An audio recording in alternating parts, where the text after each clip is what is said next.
강경화 외교부 장관 임명 이후 국회가 사실상 정지 상황입니다. 네, 여당은 이 문제를 어떻게 풀어갈까요? 더불어민주당 추미애 대표 스튜디오에 직접 나오셨습니다. 안녕하십니까? 네, 반갑습니다. 이른 아침이네요. 네, 스튜디오에 네. 직접 나와주시고 여당 대표께서. 네, 대단하십니다. 감사합니다.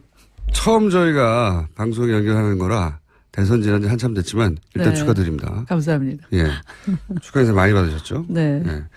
축하 여기까지만 하고요. 네. 한참 지났기 때문에. 왜냐하면 지금은 축하를 드릴 일보다 걱정할 일이 많아요, 그죠? 슬슬 그럴 조짐이네요. 그렇죠. 네. 예. 우선 무엇보다 이제 강경화 외교부 장관이 네.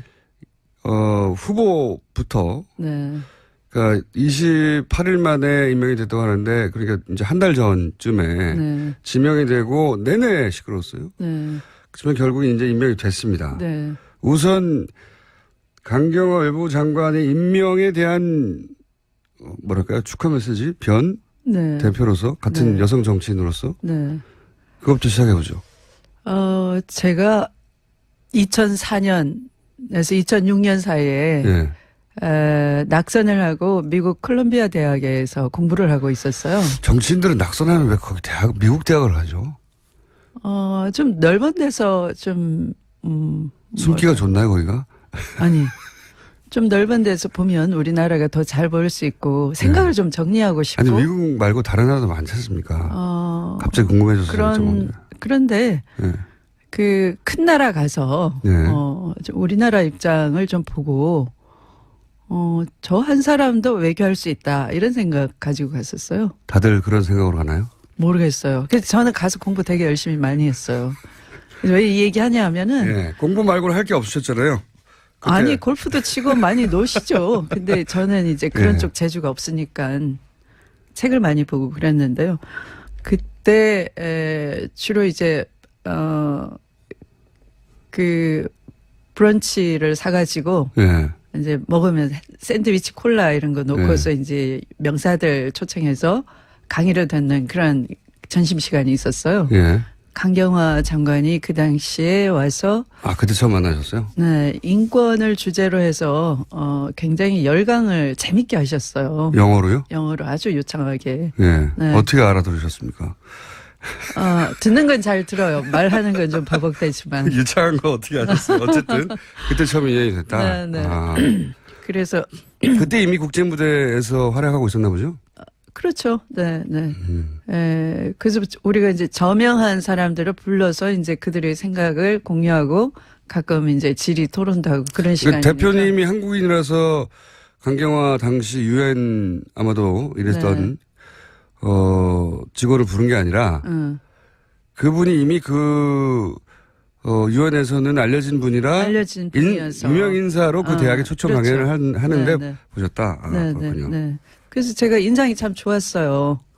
네. 그런데 그 후로도 뭐 지속적인 그런 활동, 특히 인권 관련 분야 활동을 하고 우리가 또 4강 의존 외교에서 벗어나지 못하잖아요. 네. 근데 이 강경화 장관은 여러 나라에 빈곤이나 인권이나 교육이나 이런 문제에 대해서 관심을 쏟고 활약을 많이 하셨단 말이에요. 그래서 우리나라 외교 지평을 넓힌다고 하는 문 대통령의 이 계획과 맞아떨어졌구나. 그래서 이건 대통령 발탁 인사다. 저는 이렇게 느끼고 네. 참 잘하신 거다. 그래서 저는 기대가 참 크죠. 그런데 이제 야당은 네. 처음부터 반대를 했고 네. 이제 앞으로 이제 잘할지 못할지는 지켜보면 되겠는데 네. 국회가 파행이 되고 있어요. 네. 이거 어떻게 풀어야 됩니까? 지금은 또 운영인가요? 네. 국회 운영이 국회가 또 민의의 전당이지 국회의 뭐라고 하나 고집 뭐라고 하나. 고집 국회의 고집 그러니까 민심과 동떨어진 국회의 고집 뭐 그런 걸 옹호하고 감싸는데 이해받으려고 하면은 국민을 상대로 때를 쓰는 거잖아요. 이 엄중한 시기에 정말 외교 공백이 있었던 것이고 사드나 위안부 합의나 이런 문제를 초래해서 우리나라와 중국 간의 미묘한 관계에 빠지고 교착 상태에 빠지고 뭐 이런 상황에서 한시 빨리 외교 장관을 임명을 해서 문제를 풀어가게끔 해줘야 되는 건데 바로 그런 원인을 제공한 사람들이 이 국회에서 마치 때를 쓰듯이 하는 것은 정말 그건 나쁜 짓이죠. 네. 네. 대표님 표현력이 너무 단순한 거 아닙니까? 나쁜 짓이죠.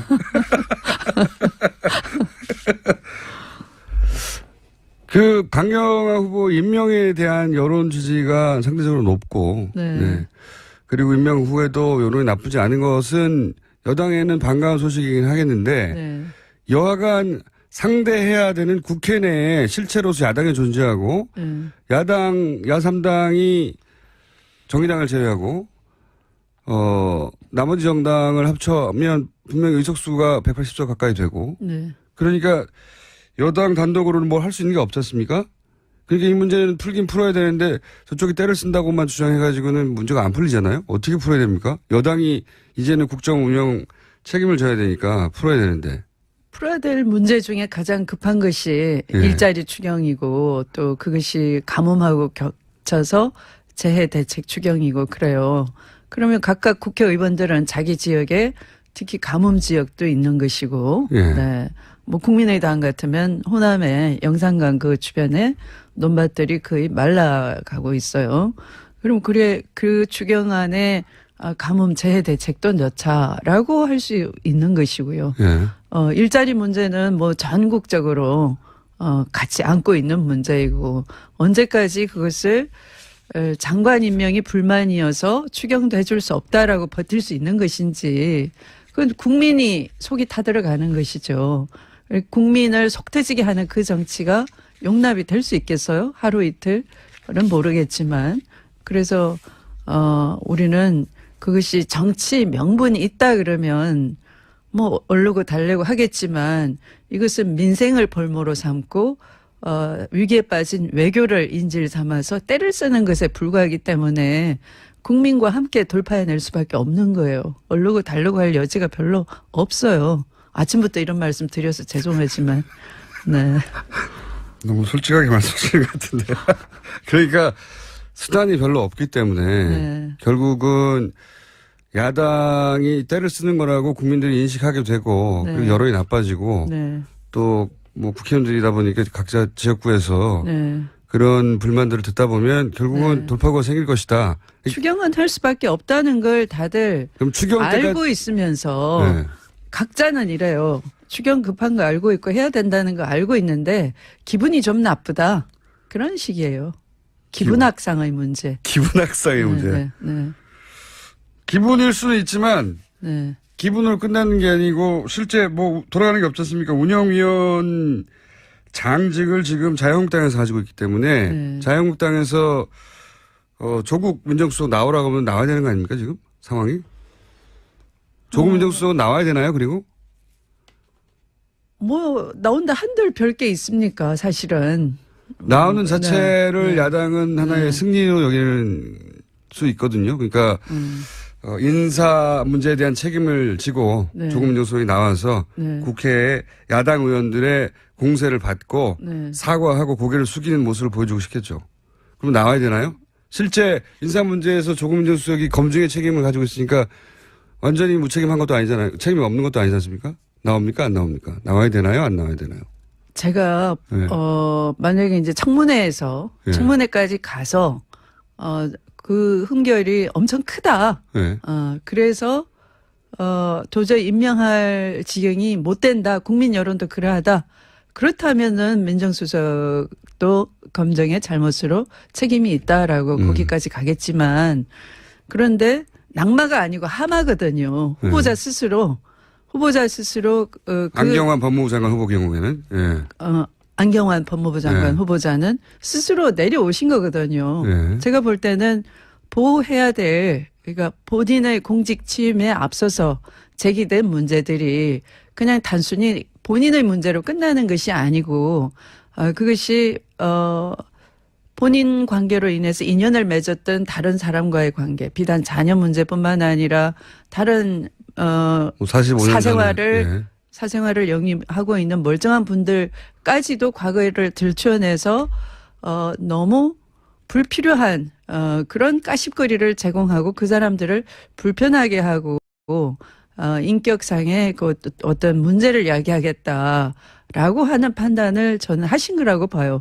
그것은 어떤 도덕성의 문제와 다른 영역, 내가 보호해야 될 이 순간에 왔던 것이고, 그거보다는 내가 어떤 선택의 문제 같아요. 내 공직 지임으로서 이 사람들이 상처를 입는다면, 또 세간의 이목을 집중을 받아서 그 생활이 망가진다면 나는 그건 바라지 않는다. 그렇게 알고 계십니까? 네, 그런 선택의 문제였기 때문에 그걸 민정수석 나오라 하는 것은 정치 공세인 거예요. 근데 초반에 양경환 법무부 장관이 기자회견하고 이제 본인이 그 국면을 돌파할 것처럼 하다가 8시간 만에 이제 뜻을 바꿨잖아요. 그게 지금 말씀하신 그런 이유 때문인가요? 저는 그렇다고 봅니다. 왜냐하면 그 주광덕 의원이 빼낸 그 판결문 자체가 그렇게 신속하게 나올 수가 없는 건데, 그 입수한 판결문은 인적 사항을 지우지 않은 채로 고스란히 있는 거거든요. 그렇게 나왔죠. 지금 일단.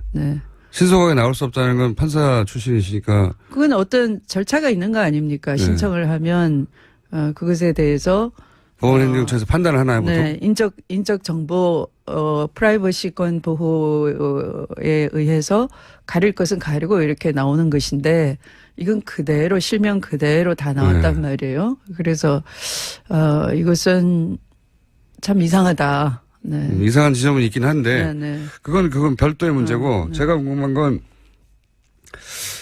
청문회까지 가서 그 국면을 돌파할 의지를 비친 걸로 처음에는 보였는데 안경환 내정자가 근데 불과 8시간 정도 만에 이제 본인 스스로 이제 하마했다고 표현하셨는데 그 사이에 무슨 일이 있었는지 다들 궁금해하거든요. 그 대표님이 아시기에는 지금 말씀하신 이유 때문이다. 저는 청문회 끝까지 지켜보고 싶었어요. 왜냐하면 이분도 오랫동안 법학자로서 논리적으로 사고하고 행동을 해 오셨기 때문에, 또 뭐 그동안 본인이 인권위원장도 하시고 이 공직 봉사 활동을 하셨기 때문에 자기 스스로 자기 검열은 있기 때문에 뭐 청문회에 통과할 자신 있다 이렇게 하셨으리라고 생각이 돼요. 그런데 예기치 않게 이제 이것이 어떤 사생활의 영역까지 깊이 들어가니까 내가 이런 것을 보호를 하지 못한 채로 공직 취임을 해야 되나 하는 그런 고민, 그런 판단이 있지 않나 짐작이 됩니다. 청와대에서 혹시 연락이 가거나 하지는 않았을까요? 이 정도면 여론이 좋지 않으니까 그건 잘 모르시고.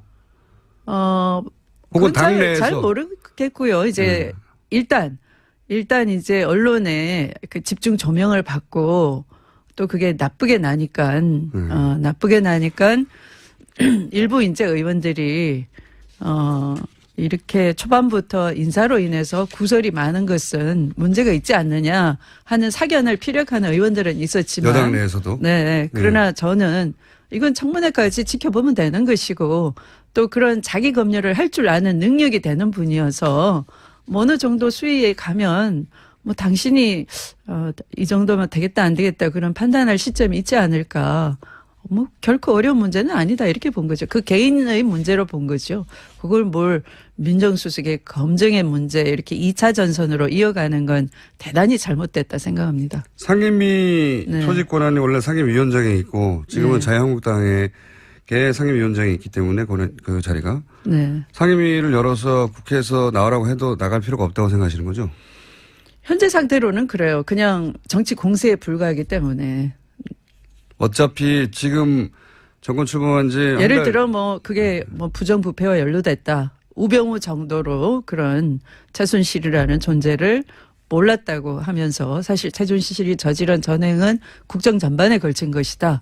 뭐 이런 정도 같으면 당연히 나와야 되는 것인데 안 나왔잖아요, 그들은. 안 나왔죠. 네. 근데 이것은 그 후보자의 40년 전의 사생활에 관한 영역이고 또 어떤 피치 못할 그 사정으로 볼 여지가 있다라는 여운도 남겼는데 그건 어떤 이해관계자가 있기 때문에 말을 그렇게 막 할 수가 없는 거죠. 당당하게 못한다가 아니라 다른 보호해야 될 가치, 법익 이런 걸 생각할 줄 아는 그분 나름의 어떤 법익에 대한 비교 형량 이런 게 있었을 거라고 봐요.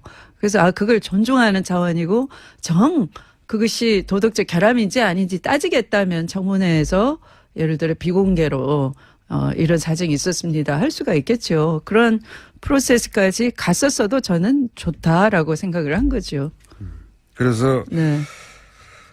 상임위원장이 상임위를 소집해서 거기서 조국 민정수석을 서로 부른다 하더라도 나갈 필요가 없다는 게 대표님 이 사안 가지고는 이 사안 하나 가지고 지금 정부 출마한 지 한 달 남짓됐는데 그 인사 관련한 요 사안 하나 가지고 민정수석을 나와서 뭐라고 질타할 일이 아니다. 응할 필요도 없다. 근데 운영위원장 가지고 공방하잖아요. 이건 어떻게 된 겁니까? 운영위원장은 원래 여당이 하는 거긴 하지만 임기가 2년이기 때문에 그 임기를 존중해야 되는 거 아닌가요? 그렇게 논리를 갖다 댈 수도 있는 거지만 사실 국회 운영위원장은 집권당에서 쭉 맡아왔던 관례가 있는 것이고 또 그렇게 국회 운영을 해왔어요. 여태까지는? 네. 그렇지 않았던 적이 없었습니다. 네. 그래서 지금 민주당은 지금 자유한국당에서 운영위원장이 또 여당인 시절에 운영위원장이었기 때문에 상임위를 막 소집하려고 하는데 운영위원장부터 내놔라 이렇게 대치하고 있는 거죠. 네. 이렇게 계속 대치만 하면 언제 풉니까? 풀릴 때가 또 있어요. 그 또 물밑에서 서로 대화하고 하니까. 하고 있습니까? 네. 물밑에서 만나면 뭐라고 해요? 개인적으로 만나면 뭐 밥도 사달라, 여당이면, 밥도 사주고 그래야 되는 거 아니냐. 밥 한 끼 먹으면 해결될 것 같은데, 사실은 또 밥 먹으면서 하는 얘기는, 나도 자유스럽지가 않다. 우리 당 의원들 분위기 봐야 된다. 또 그러고 그래요. 근데 어느 정도 가면 이제 민심이 못 참겠다. 이럴 때는, 민심의 바다 위에 떠 있는 정치 집단으로서는 민심을 보고 가지 않으면 스스로 가라앉는 거죠. 그래요? 네. 가라앉는다는 위기감을 선거 때는 느끼겠지만 아직 3년이 남았는데 느끼나요? 못 느끼면 그 당 문 닫아야죠. 네. 이 이야기는 어떻습니까? 안경환 법무부 장관 후보 낙마 하마라고 표현하셨는데 관련해서 청와대에서 이게 조직적으로 이런 문제를 일으키는 세력이 있는 것 같다. 검찰 개혁이나 개혁을 저지하는 이게 청와대가 어떤 근거에서 이런 얘기를 하는지 아십니까 혹시? 대통령께서 검찰 개혁은 가장 먼저 꺼낸 말씀이시거든요. 네. 그리고 조국 민정수석을 발탁할 때도 그런 의미였고 또 안경환 후보자 지명할 때도 그런 중임을 가지고 있다 이렇게 말씀을 하셨고 그런데 이제 이런 40년 전의 사생활부터 먼저 이렇게 까지고 또 그것도 통상적이지 않은 방법으로 판결문이 입수가 되고 뭐 이런 과정 일련의 과정을 보면서 이건 조직적으로 검찰 개혁을 저항하는 그런 세력이 있을 수 있다. 그런 분위기에서 이런 전체 분위기가 연동이 되지 않았나. 대표님도 그렇게 생각하세요? 저도 그런 생각이 들어요. 네. 관련해서 무슨 정보가 있습니까?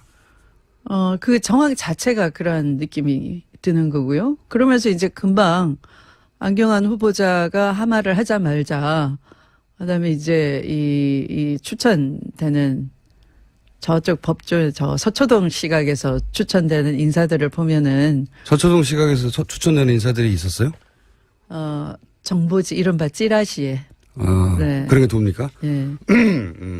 그런데 그 인사들의 면면을 보면 이제 좀 그 조직과 어느 정도 소통이 될 만한 사람. 검찰 조직과. 네. 네. 법원 행정처과 관여됐다는 추정도 있나요 혹시? 제가 이제 이정열 전 판사님은 이제 판사 출신이라서 그런지 저런 그 판결문이 신속하게 저렇게 공개되고 공개되지 않아야 될 신상 정보까지 그대로 그 원본 자체가 카피가 돼서 즉시 청문위원 손에 들어가는 것을 보고 이례적입니까? 굉장히? 일리가 있느냐고요? 아니 이례적이냐고요. 이례적이죠. 이례적이죠. 어떤 면에서 이례적입니까? 우리가 자료 요구를 하면은 예. 그렇게 개인 정보는 적당히 가린 채로 예, 첫 번째는 삭제를 가려서. 하고 예. 주거든요. 예. 근데 이거는 개인 인적 정보를 그대로 예, 그대로 보도됐죠. 언론에는. 네, 예. 네. 그리고 중앙도 의원이 입수한 파일도 그대로라고 하는데 법원행정처에서 가리고 줬다고 하는데 뭐 어쨌든 그 진실은 여기서는 밝혀질 수 없을 것 같고 네. 어쨌든 가려지지 않은 채 파일이 입수된 거죠. 네. 예. 네. 그 자체가 이례적이고 네. 대단히 그 빨리 속도가 그렇게 빠른 거는요. 당일날 신청해서 당일날 나오는 그렇죠. 그것도 네. 몇 시간 이례적입니까? 만에. 네. 그렇게 빨리 안 나옵니까 보통? 야당 시절에 경험하셨잖아요. 그렇게 빨리 나오지 않는데요. 절대? 네. 그런 이례적인 점들이 있다. 그래서 네. 이게 누군가 그렇게 만들려고 하는 세력이 있는 거 아니냐는 의혹을 가질만 하다고 보시는 거고 경험상 과거. 네. 앞으로 좀 밝혀지겠죠. 뭐. 네. 네, 저도 관심 있습니다. 문정인 특보가 이제 발언을 여러 가지를 해서 한미 정상회담을 앞두고 언론도 비판하고 청와대도 곤욕스러워하는 것 같아요. 네. 네. 사드라는 무기체계 하나 때문에 동맹이 깨지면 그게 동맹이냐부터 시작해서 환경영향평가는 1년 정도 걸린다. 네. 여기에 대해서 이제 국내 언론들이 미국 심기가 불편해한다는 정도의 보도를 마구 쏟아냈잖아요. 네. 그리고 이제 야당에서는 공격하고 아마추어적이라고. 이 문제는 어떻게 보십니까? 국내 언론의 지나친 호들갑이죠. 제가 그 미국에서 예. 한 2년 동안 있으면서 토론을 제가 일부러 그 발제문을 가지고 CSIS 같은 데 가서 예. 북한 핵문제 해법에 대해서 내가 구상하고 있는 것을 발표하겠다. 이렇게 이메일을 보내잖아요. 예.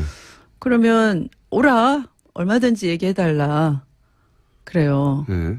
그리고 브루킹스 연구소 같이 아주 헤리티지 파운데이션 같이 보수적인 띵크탱크에도 제가 노크를 해서 제가 이런 견해를 갖고 있으니까 좀 토론하고 싶다. 이렇게 이제 가면 오라고. 네. 그래서 미국인들은 어느 정도 논거를 가지고 얘기하는 얘기는 굉장히 경청을 합니다. 예. 네. 그리고 다양한 싱크탱크의 의견들이 취합돼서 이제 그 사회가 어떤 결정을 하는데 도움이 되는 거거든요. 여러 옵션이 나오겠죠. 네. 예. 그런데. 그래서 제 느낌에는 낙선한 정치인이 미국에서 웬만한 전문가하고 토론하자 그러면 이분들은 따지지 않고 그런 기회를 주는구나.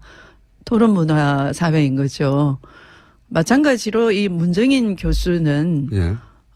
정확하게는 그 특보라기보다는 고문에 가까운 거예요. 뭐 월급 받는 입장도 아니고 또 이분이 동아시아 연구재단 이렇게 국내에서도 그런 싱크탱크를 가지고 있으신 분이고 우드로 윌슨 센터하고 같이 그런 한국 문제 가지고 이제 토론하는 기회에 한반도의 이 사드 문제는 이걸로 한미동맹이 깨진다라고 할 수 없는 정도로 한미동맹은 추미애 대표였습니다. 강구하다.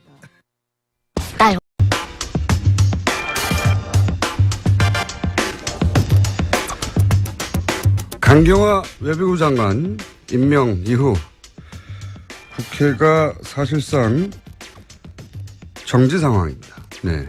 여당은 이 문제를 어떻게 풀어갈까요?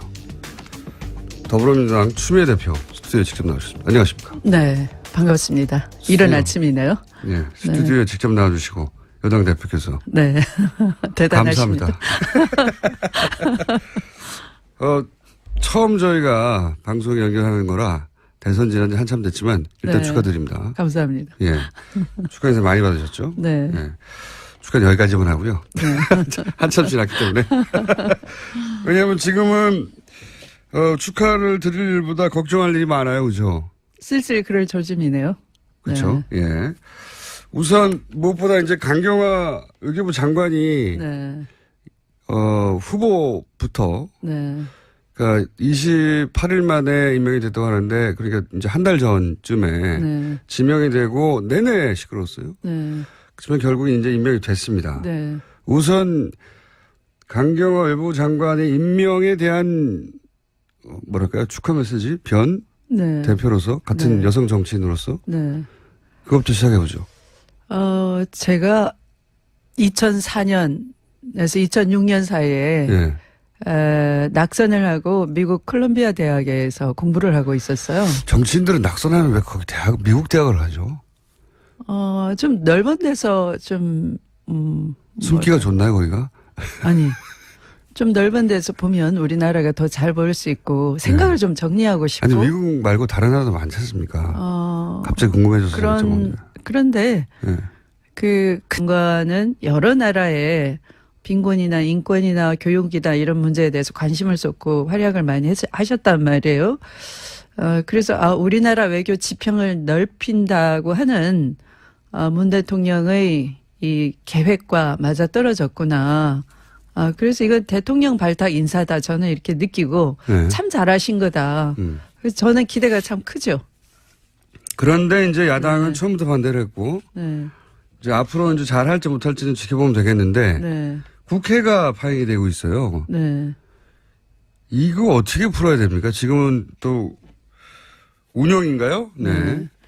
국회 운영이 국회가 민의의 전당이지 국회의 뭐라고 하나 고집 뭐라고 하나 고집 국회의 고집 그러니까 민심과 동떨어진 국회의 고집 뭐 그런 걸 옹호하고 감싸는데 이해받으려고 하면은 국민을 상대로 때를 쓰는 거잖아요.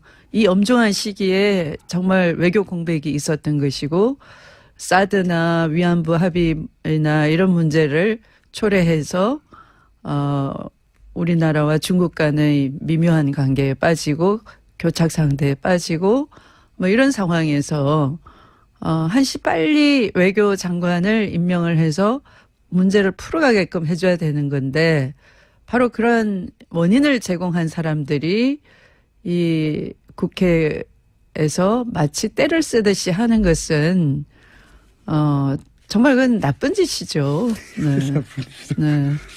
대표님 표현력이 너무 단순한 거 아닙니까? 나쁜 짓이죠.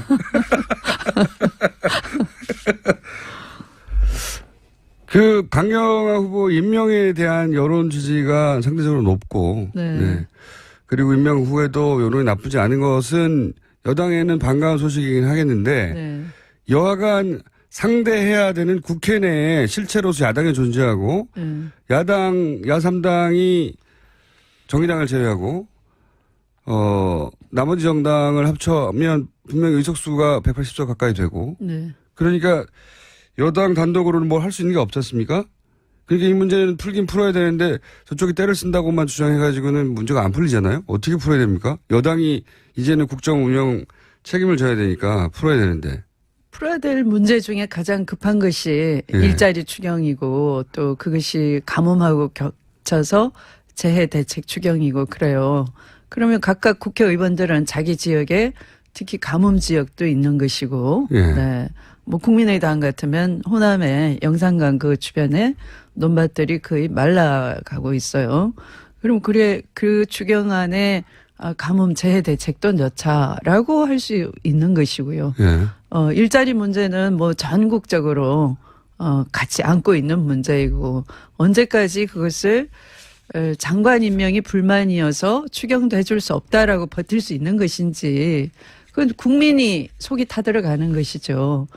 국민을 속 터지게 하는 그 정치가 용납이 될 수 있겠어요? 하루 이틀은 모르겠지만 그래서 우리는 그것이 정치 명분이 있다 그러면 뭐 얼르고 달래고 하겠지만 이것은 민생을 볼모로 삼고 위기에 빠진 외교를 인질 삼아서 때를 쓰는 것에 불과하기 때문에 국민과 함께 돌파해낼 수밖에 없는 거예요. 얼르고 달래고 할 여지가 별로 없어요. 아침부터 이런 말씀 드려서 죄송하지만 너무 솔직하게 말씀하시는 것 같은데. 그러니까 수단이 별로 없기 때문에 결국은 야당이 때를 쓰는 거라고 국민들이 인식하게 되고 그리고 여론이 나빠지고 또 뭐 국회의원들이다 보니까 각자 지역구에서 그런 불만들을 듣다 보면 결국은 돌파구가 생길 것이다. 추경은 할 수밖에 없다는 걸 다들 그럼 알고 있으면서 각자는 이래요. 추경 급한 거 알고 있고 해야 된다는 거 알고 있는데 기분이 좀 나쁘다. 그런 식이에요. 기분 악상의 문제. 기분 악상의 문제. 네, 네. 기분일 수는 있지만 네. 기분으로 끝나는 게 아니고 실제 뭐 돌아가는 게 없지 않습니까? 운영위원 장직을 지금 자유한국당에서 가지고 있기 때문에 네. 자유한국당에서 조국 민정수석 나오라고 하면 나와야 되는 거 아닙니까 지금 상황이? 조국 민정수석은 나와야 되나요? 그리고? 뭐 나온다 한들 별게 있습니까 사실은. 나오는 자체를 네. 야당은 하나의 네. 승리로 여길 수 있거든요. 그러니까 인사 문제에 대한 책임을 지고 네. 조국 민정수석이 나와서 네. 국회에 야당 의원들의 공세를 받고 네. 사과하고 고개를 숙이는 모습을 보여주고 싶겠죠. 그럼 나와야 되나요? 실제 인사 문제에서 조국 민정수석이 검증의 책임을 가지고 있으니까 완전히 무책임한 것도 아니잖아요. 책임이 없는 것도 아니지 않습니까? 나옵니까? 안 나옵니까? 나와야 되나요? 안 나와야 되나요? 제가 네. 만약에 이제 청문회에서 네. 청문회까지 가서 그 흠결이 엄청 크다. 네. 그래서 도저히 임명할 지경이 못 된다. 국민 여론도 그러하다. 그렇다면은 민정수석도 검증의 잘못으로 책임이 있다라고 거기까지 가겠지만 그런데 낙마가 아니고 하마거든요. 후보자 스스로 안경환 법무부 장관 후보 경우에는 나라 가서 네. 우리나라 입장을 좀 보고 저 한 사람도 외교할 수 있다 이런 생각 가지고 갔었어요. 다들 그런 생각으로 가나요? 모르겠어요. 그래서 저는 가서 공부 되게 열심히 많이 했어요. 왜 이 얘기 하냐면은 네. 공부 말고는 할 게 없으셨잖아요. 그때. 아니 골프도 치고 많이 노시죠. 근데 저는 이제 그런 네. 쪽 재주가 없으니까 책을 많이 보고 그랬는데요. 그때 주로 이제 그 브런치를 사가지고 네. 이제 먹으면 샌드위치 콜라 이런 거 놓고서 이제 명사들 초청해서 강의를 듣는 그런 점심 시간이 있었어요. 예. 강경화 장관이 그 당시에 와서 그때 처음 만나셨어요? 네, 인권을 주제로 해서 굉장히 열강을 재밌게 하셨어요. 영어로요? 영어로 아주 유창하게. 예. 네. 어떻게 알아들으셨습니까? 듣는 건 잘 들어요. 말하는 건 좀 버벅대지만. 유창한 거 어떻게 하셨어요? 어쨌든 그때 처음 인연이 됐다. 네, 네. 그래서 그때 이미 국제무대에서 활약하고 있었나 보죠? 그렇죠. 네, 네. 그래서 우리가 이제 저명한 사람들을 불러서 이제 그들의 생각을 공유하고 가끔 이제 질의 토론도 하고 그런 시간이니까. 대표님이 한국인이라서 강경화 당시 유엔 아마도 이랬던 직원을 부른 게 아니라 그분이 이미 유엔에서는 알려진 분이라 분이어서 유명 인사로 그 대학에 초청 그렇죠. 강연을 하는데 네, 네. 보셨다. 네, 그렇군요. 네, 네. 그래서 제가 인상이 참 좋았어요. 네. 그런데 그 후로도 뭐 지속적인 그런 활동, 특히 인권 관련 분야 활동을 하고 우리가 또 4강 의존 외교에서 벗어나지 못하잖아요. 네. 근데 이 강경화